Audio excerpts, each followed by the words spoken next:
Bir жыл бұрын Алматыда әлеуметтік маңызы бар бастамаларды дамыту қоры құрылды. Мақсат тұрақты дамудың дәстүрлері мен принциптеріне негізделген ұлттың экологиялық сана-сезімін жандандыру. Қор Қазақстанда қоршаған ортаны қорғауға, азаматтардың өмір сүру сапасын жақсартуға және басқа да әлеуметтік пайдалы мақсаттарға бағытталған жүйелі экологиялық бастамаларды жүзеге асыруға қолдау көрсетеді.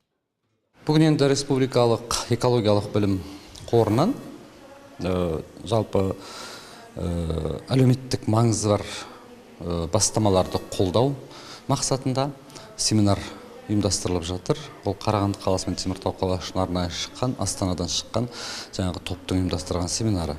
Бұл семинардың негізгі көздейтін мақсаты экологиялық білім беруді көтеру, жалпы оқушылардың білім алуында, олардың адамгершілік, рухани қасиеттерін дамытуда және де практикаға негізделген білім алуды көздейтін экологиялық білімнің маңыздылығы, соның мүмкіндіктерін көрсету болып табылады.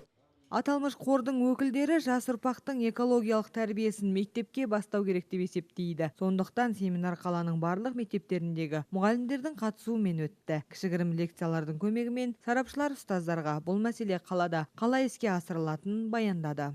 Семинар аясында мастер-класстар мен жаңағы оқытулар өтеді. Олардың мақсаты мектептердің әлеуметтік маңызы бар жобаларға қатысып, гранттық жобаларға қатысуға мүмкіндік беру.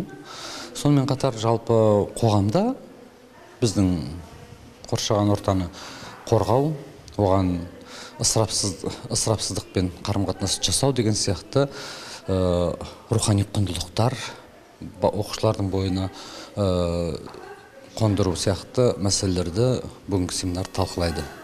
Бұл семинарды өткізуге қамтылған біздің қаламыздың 30 директордың тәрбие жұмысы жөніндегі орынбасарлары және 30 математика мұғалімдері қамтылған 60 шақты адам бүгін күні бойы жұмыс жасап, гранттық жобаларға қатысуға мүмкіндік алды. Семинардан кейін ұстаздарға мектеп оқушыларының экологиялық қауіпсіздігін жақсартуға бағытталған шағын сыйлықтар табыс етілді. Теміртау қаласының білім беру басқармасының басшысы Есентай Әшім мұндай бағыттағы семинарлар қазақ елінің болашақта табиғатпен жарасымды өмір сүруіне бастары бірден бір жол деп есептейді. Экологиялық білім беру, немесе жаңағы рухани адамгершілік білім беру, рухани адамгершілік тәрбие сияқты мәселелерді біз мектеп партасында отырған оқушыдан бастасақ, болашақта біз сапалы қоғамға қол жеткіземіз.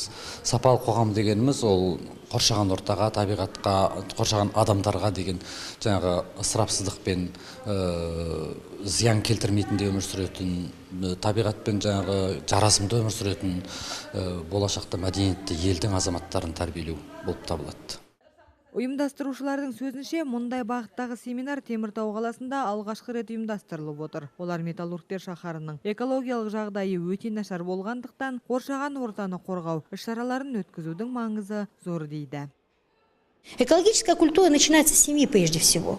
Экологиялық мәдениет ең алдымен отбасыдан басталады. Егерде біз қарапайым үй маңында қоқысты төкпей тастап кететін болсақ, оның өзі экологияға тиер алғашқы зиян болып есептеледі. Тіпті көшеде келе жатып, жай қалдықтарды тастап кету де дұрыс емес. Ол сіз тастаған жерде қалады. Күн түскен уақытта бөтелкелерден, тамақ қалдықтарынан небір түрлі жағымсыз иіс ауаға тарайды.